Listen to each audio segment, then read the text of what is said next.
देखिए, बिल्कुल ये तो साफ है कि भारत अगर पाकिस्तान ने जिस तरह की हरकत की है उसके बाद भारत चुप बैठने वाला नहीं है।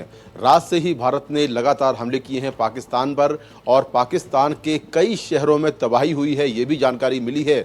और नौसेना ने अरब सागर से अटैक किया है और कराची पोर्ट के अलावा कुछ और जगहों पर भारी नुकसान हुआ है, ये भी जानकारी निकल कर सामने आ रही है। तो अब इस एस्केलेशन को किस तरह से आगे बढ़ाना है, अगर पाकिस्तान कुछ और करता है तो आगे इसको किस तरह से ले जाना है, इसको लेकर जो रक्षा मंत्री राजनाथ सिंह हैं वो तीनों सेनाओं के चीफ के साथ आज मीटिंग करने वाले, इस तरह की जानकारी मिल रही है। तो इस मीटिंग में आगे की रणनीति तय होगी कि हमें अब अगली कार्रवाई जो है वो किस तरह से करनी है, किस तरह से हमें जो एस्केलेशन है उसको आगे हम जारी रख सकते हैं। क्योंकि जिस तरह से पाकिस्तान जो है वो बौखला गया है और उसने जिस तरह के हमले किए हैं, हमने पहले भी कहा कि ये पूरा हमला हमास स्टाइल में है और पहलगाम में भी जो हमला हुआ था वो भी हमास स्टाइल में हुआ था। हमारे टूरिस्टों को टारगेट किया गया था, निहत्थे लोगों को टारगेट किया गया था। और इस हमले से पहले पाकिस्तान में हमास के जो आतंकी हैं और लश्कर तैयबा और जैश-ए मोहम्मद के आतंकी हैं उनके साथ में मीटिंग हुई थी। इसीलिए जब हमने हमला बोला, जब हमने एयर स्ट्राइक की, तो पाकिस्तान में हिजबुल मुजाहिदीन, जैश-ए मोहम्मद और लश्कर तैयबा के मुख्यालय तबाह किए और ये हमारे टारगेटेड हमले थे। यानी कि हमें जो आतंकी ट्रेनिंग सेंटर है, जो आतंक के मुख्यालय हैं, जो आतंक के लॉन्चिंग पैड हैं, उनको भारत ने टारगेट किया था। किसी भी सिविलियन इलाके को टारगेट नहीं किया, कोई सेना का इंस्टॉलेशन टारगेट नहीं किया गया। लेकिन पाकिस्तान ने इसके बाद बौखला के हमारे जो सिविलियंस इलाके हैं उनको टारगेट करना शुरू कर दिया और पूरी दुनिया ये दिख रही है जिसमें पाकिस्तान पूरी तरह से एक्सपोज हो गया है। और अगर ये जो एस्केलेशन है अगर वो कंटिन्यू रहता है तो निश्चित तौर पर जो पाकिस्तान है उसको भारी नुकसान होने वाला है। तो आज का दिन काफ़ी अहम होने वाला है। आज मीटिंग्स होंगी और मीटिंग के बाद आगे की रणनीति इसमें तय हो सकती है। जी बिल्कुल मुकेश, तमाम जानकारी जो है वो आप हम तक पहुंचा रहे हैं। अब खबरों के सिलसिले को आगे बढ़ाएंगे हमारी सहयोगी अदिति। नमस्कार, सुप्रभात, जय हिंद। तो भारत और पाकिस्तान के बीच जंग जो है वो छिड़ गई है। पाकिस्तान ने जो उकसावे की कार्रवाई की, आखिरकार भारत को अब उसका मुंह तोड़ जवाब देना ही पड़ा है। 10 अपडेट के साथ इस वक्त शुरुआत करने जा रहे हैं। जम्मू कश्मीर, राजस्थान, पंजाब पर ड्रोन और मिसाइल से हमला जो है वो करने की कोशिश की गई। पुंछ, कुपवाड़ा, अखनूर, उरी में भी भारी फायरिंग ये जो है की गई है और भारत के S-400 ने पाकिस्तान के हमलों को पूरी तरह से नाकाम कर दिया है। अरब सागर की अगर बात करें तो यहां पर भी अब नौसेना का ऑपरेशन जो है शुरू हो चुका है। जिस तरह से हम देख रहे हैं जो कराची के आसपास के इलाके हुए, यहां पर ये अरब सागर से लगते हुए इलाके हैं और अब नौसेना का ऑपरेशन यहां पर भी शुरू हो चुका है। पाकिस्तान के बहावलपुर जो है वहां पर ड्रोन से हमला किया गया है। भारत ने पाकिस्तान का F-16 विमान मार गिराया है। तो जो पाकिस्तान ने सर उठाने की कोशिश की है, भारत ने हर उस ताकत को कुचल कर रख दिया है, हर उस आतंकवाद के सर को कुचल कर रख दिया है। और यहाँ पर एक एक करके भारत ने बहुत सारी उनकी तकनीक जो है उन्हें नाकाम कर दिया है। भारत ने पाकिस्तान का अवैक्स जो है विमान उसको भी मार गिराया। बॉर्डर के इलाकों में बंकरों में लोग शिफ्ट किए जा रहे हैं अब, क्योंकि लगातार बॉर्डर के इलाकों को पाकिस्तान निशाना बना रहा है। फिलहाल अमेरिकी राष्ट्रपति की तरफ से ये बात कही गई है कि उम्मीद है परमाणु युद्ध नहीं होगा, लेकिन भारत की तरफ से बार बार ये भी साफ किया गया है कि जिस तरह से पाकिस्तान अगर उकसावे की कार्रवाई करेगा तो भारत चुप नहीं बैठेगा, मुंह तोड़ जवाब देगा। यहाँ पर तुर्की के जो राष्ट्रपति हैं उन्होंने कहा है कि बढ़ती लड़ाई को देखकर हम चिंतित हैं। तो ये 10 अपडेट इस वक्त यहाँ पर आ रहे हैं, लेकिन एक के बाद एक आपको तमाम हम ब्रेकिंग न्यूज यहाँ पर देते रहेंगे। किस तरह से पाकिस्तान पर एक प्रचंड प्रहार जो है वो भारत की तरफ से किया जा रहा है। यहाँ पर पाकिस्तानी मिसाइलें जो हैं उन्हें एक के बाद एक ध्वस्त करता गया। भारत का जो सिस्टम है, भारत का जो राडार सिस्टम है, भारत का जो S-400 है जो एक चक्रव्यूह की तरह काम करता है, अलग अलग दिशाओं में मार कर सकता है, इंटरसेप्ट कर सकता है। और आपको दिखा रहे हैं कि हवा में किस तरह से पाकिस्तान की मिसाइलें जो हैं वो मार गिराई गई हैं। यहाँ पर पाकिस्तान को शायद ये अंदाजा नहीं था कि वो क्या कुछ करने जा रहा है भारत की ताकत का। और अब जब पाकिस्तान ने शुरुआत कर दी है तो भारत उसे ये दिखा कर रहेगा कि आखिर भारत क्या कुछ कर सकता है। जो धैर्य का परिचय भारत ने दिया, जिस तरह से संयम भारत ने बरता, उसको पाकिस्तान ने शायद समझा नहीं। और अब उसने पाकिस्तान ने जिस तरह से भारत की शक्ति को चुनौती दी है उसे मुंह की यहां पर खानी पड़ रही है। LOC पर लगातार पाकिस्तान फायरिंग कर रहा है। पुंछ, कुपवाड़ा, अखनूर और उरी जैसे जो सेक्टर्स हैं उनमें भारी फायरिंग हो रही है लगातार। वहां पर लोगों को सुरक्षित स्थानों पर पहुंचाया गया है, बंकर्स जो हैं उनमें उन्हें ले जाया जा रहा है। भारतीय सेना लगातार उन्हें करारा जवाब दे रही है। तो पाकिस्तान की हर उस कार्रवाई का मुंह तोड़ जवाब यहां पर भारत दे रहा है जो वो भारत के खिलाफ करने की कोशिश कर रहा है। शुरुआत यहां पर कुछ इस तरह से हुई कि पाकिस्तान ने भारत के सैन्य ठिकानों को कल निशाना बनाने की कोशिश की। उसके बाद भारत ने लाहौर का एयर डिफेंस सिस्टम जो है उसको नेस्त नाबूद किया और उसके बाद शाम होते होते मामला कुछ इस तरह से बढ़ा कि पाकिस्तान जो है वो भारत पर हमले करने की कोशिश करता रहा। हर हमला पाकिस्तान का भारत नाकाम करता रहा। तो यहां पर हम सबसे पहले हमारे सहयोगी जो हैं उनका रुख करेंगे। हमारे साथ तमाम मेहमान भी यहाँ पर जुड़ने वाले प्रोफेसर शांतेश कुमार हैं हमारे साथ, प्रोफेसर जेएनयू के हमारे सहयोगी मुकेश श्रीनगर में लगातार मौजूद हैं और पल्लव भी हमारे साथ हैं। मुकेश, सबसे पहले मैं आपके पास आना चाहूंगी। हम देख रहे हैं कि तमाम जो बॉर्डर के इलाके हैं वहां पर पाकिस्तान सीज फायर का उल्लंघन तो बहुत वक्त से करता चला आ ही रहा है, लेकिन लगातार उसने यहाँ पर शेलिंग बढ़ा दी है, वो नागरिकों को निशाना बना रहा है। देखिए, बिल्कुल पूरी दुनिया देख रही कि पाकिस्तान किस तरह से जो सिविलियंस है उनको टारगेट कर रहा है। हमने केवल आतंकी ठिकानों को टारगेट किया था पाकिस्तान में। भारतीय सेना ने पाकिस्तान में जितने भी लॉन्चिंग पैड्स हैं या जो आतंकियों के जो मुख्यालय हैं उनको टारगेट किया था, लेकिन उसके जवाब में जो पाकिस्तानी सेना है उसने हमारे सिविलियंस इलाके को टारगेट किया है। ख़ास तौर से कल रात में जिस तरह से पाकिस्तान की ओर से लगातार भारत के कई शहरों में ड्रोन और मिसाइल से अटैक करने की कोशिश की गई, खास तौर से जम्मू के इलाके में जहां पर बड़े पैमाने पर ड्रोन और मिसाइल जो है वो देखे गए। और हालांकि हमारे एयर डिफेंस सिस्टम ने उन सभी हमलों को नाकाम कर दिया। इसके अलावा राजस्थान और पंजाब में भी कई जगहों पर ड्रोन और मिसाइल से अटैक करने की कोशिश हुई, लेकिन ये सारे हमले नाकाम कर दिए गए हैं। और जिस तरह से हमारे जो सहयोगी राजीव रंजन है जो डिफेंस देखते हैं, उन्होंने जानकारी दी है कि पाकिस्तानी सेना के 4 जो फाइटर प्लेन हैं वो जो है वो नष्ट कर दिए गए हैं, उगरा दिए गए हैं। तो भारतीय सेना ने कल जिस तरह का जवाब दिया, हमें कहीं भी कोई नुकसान नहीं हुआ है। हालांकि इसके ठीक बाद एलओसी पर पाकिस्तान की तरफ से काफ़ी हैवी फायरिंग की जा रही है। Poonch sector, Rajouri sector, Akhnoor sector, Kupwara, Uri sector, Naugam sector, इसके अलावा बारामूला, इन तमाम जगहों पर पाकिस्तान की ओर से हैवी फायरिंग जारी है, जिसका जवाब भारतीय सेना मजबूती से दे रही है। और अब तक की जानकारी के मुताबिक भारत की तरफ कोई ज़्यादा नुकसान नहीं हुआ है। हालांकि पाकिस्तान की तरफ जिस तरह से भारतीय सेना ने मुंहतोड़ जवाब दिया है, फायरिंग की है, उससे पाकिस्तान की तरफ बहुत ज़्यादा नुकसान की खबर आ रही है।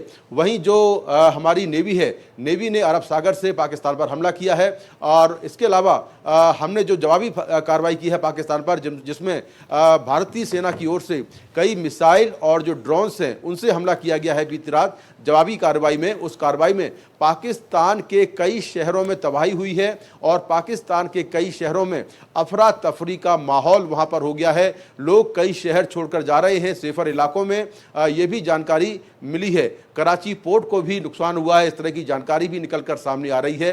पाकिस्तान ने पठान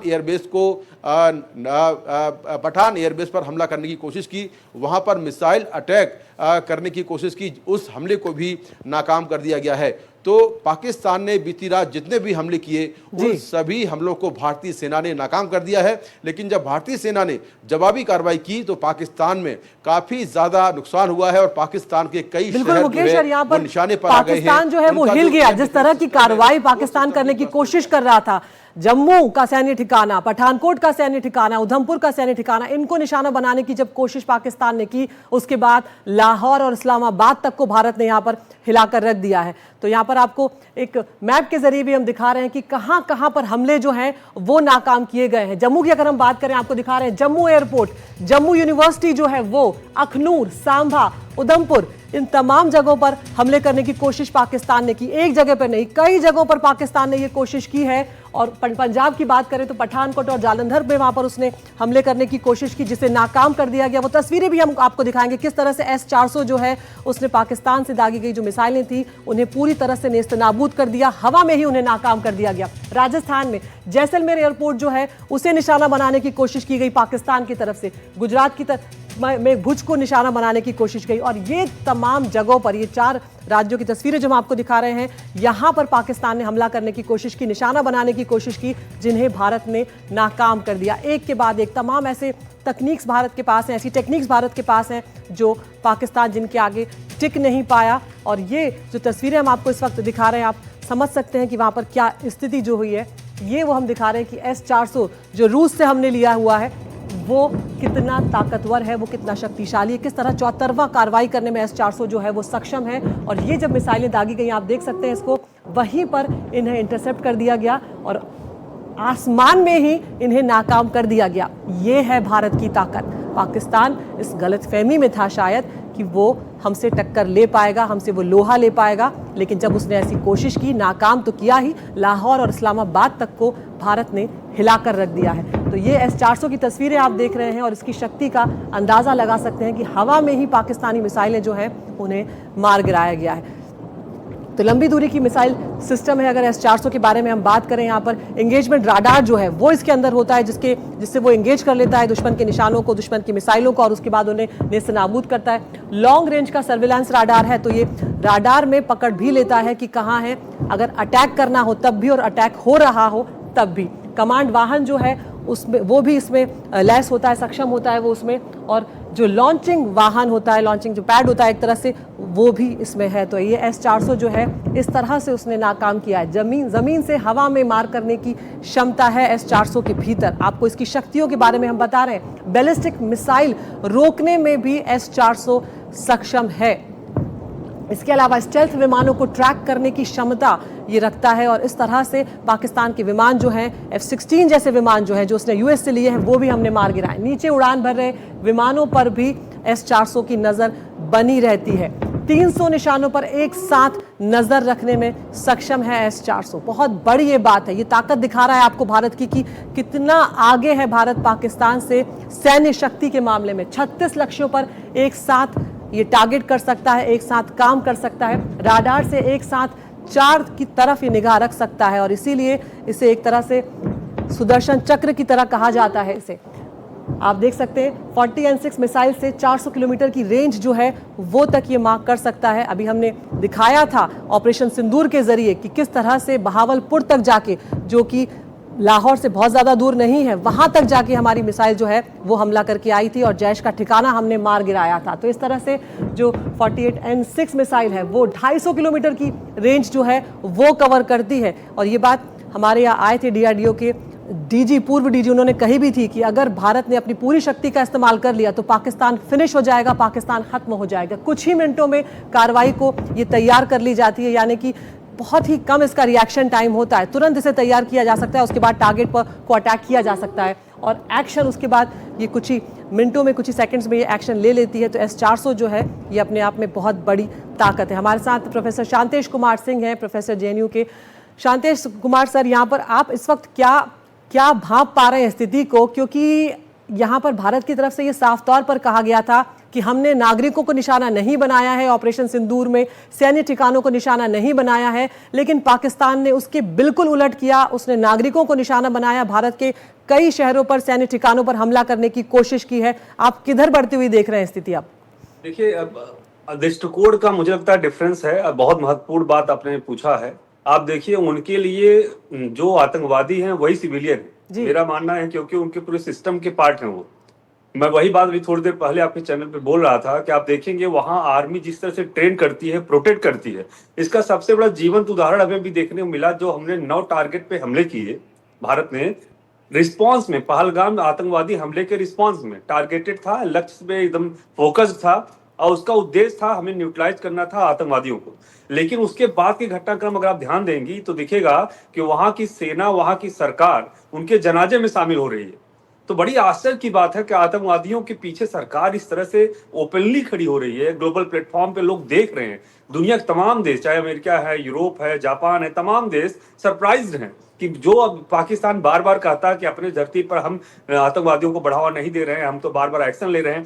जो पाकिस्तान बड़ी विनती के बाद FATF से बाहर हुआ 2022 में, अब पुनः वो FATF में जाने की तरफ बढ़ गया है। तो ऐसी परिस्थितियों में देखने और समझने की जरूरत है कि पाकिस्तान जैसा देश जो लोकतंत्र को मजबूत करना चाहिए, लोगों को आगे विकास की तरफ ले जाना चाहिए, उसमें न पड़ के पिछले 80 सालों से सिर्फ आतंकवाद को बढ़ावा देने में लगा है। अलग अलग तरीके से भारत को टारगेट करने की कोशिश कर रहा है, जिससे भारत का विकास भी डिस्टेबलाइज हो। और ये नहीं कर पा रहा, जिस तरह से आर्मी को इंगेज कर रहा है, भारत की आर्मी को, वो पहले भी इंगेज करने की कोशिश कर चुका है 65, 71 में और 99 में। आप देखिए तीनों बार क्या हुआ, आप सबको पता है, हम सबको पता है। उसके बावजूद कहते दुनिया की सबसे बड़ी प्रोफेशनल अगर कोई आर्मी है तो भारत की है। इतना अच्छा कोऑर्डिनेशन है, चाहे लैंड की ले लीजिए, एयर ले लीजिए, चाहे नेवी ले लीजिए, तीनों फ्रंट पे हम आज पाकिस्तान पे हमले कर रहे हैं और पाकिस्तान को सबक सिखाने की कोशिश कर रहे हैं। और रही बात एयर डिफेंस सिस्टम की, वो भी दिखा दिए कि एयर डिफेंस सिस्टम इंडिया का अगर कंपेयर पाकिस्तान से करेंगे तो पाकिस्तान कहीं नहीं टिकता है। उनका एयर सिस्टम चाहे लाहौर का हो, बहावलपुर हो, रावलपिंडी हो, जितने जगह पे आप देखेंगे, अवाक्स आप दिखा रहे हैं, अवाक्स भी हमने खत्म कर दिया। उनका पोर्ट, कराची का पोर्ट था रहा, नेवी ने वहां पर डिस्ट्रॉय कर दिया। ऐसे तमाम चीजें आप देखेंगे जो आउटकम निकल के आएगा, आपको जैसे सामने आता जाएगा, सुबह होगी बातें सामने निकल के आएंगी। कई जगहों पर रात में किस तरह से ब्लैकआउट था, उसकी तस्वीरें भी हम दिखाएंगे। अब सुबह होने लगी है, तबाही की जो तस्वीरें आएंगी धीरे धीरे पाकिस्तान से, वो ये बताएंगी कि क्या कुछ पाकिस्तान ने रात भर झेला। ये रात बहुत भारी पड़ी है पाकिस्तान पर, क्योंकि उसने जो कदम उठाने की कोशिश की, जो हिमाकत करने की कोशिश की, वो अब उसे भारी पड़ने जा रही है। अखनूर की सुबह की तस्वीरें आपको दिखा रही है। ये वो तमाम सेक्टर्स हैं जहां पर लगातार सीजफायर का उल्लंघन पाकिस्तान कर रहा है और कल रात भी भारी फायरिंग करी है उसने, मोर्टार तक दागे जा रहे हैं, यहाँ पर हैवी शेलिंग की जा रही है। और अखनूर उन इलाकों में से रहा है जहां पर ब्लैकआउट जो है वो किया गया, जम्मू में ब्लैकआउट किया गया, पंजाब में कई जगहों पर ब्लैकआउट किया गया। और अब जब सुबह की तस्वीरें सामने आ रही हैं तो यहाँ पर धीरे धीरे करके ये पता लगेगा कि पाकिस्तान ने क्या किया।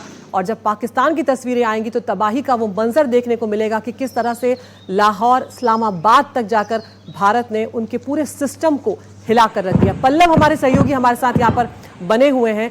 पल्लव, यहाँ पर हम देख सकते हैं कि एहतियातन जो है कई एयरपोर्ट्स जो हैं भारत में भी बंद किए गए हैं। क्या डिटेल्स इस वक्त आपको मिल रहे हैं उड़ानों को लेकर भी और दूसरी सेवाओं को लेकर भी?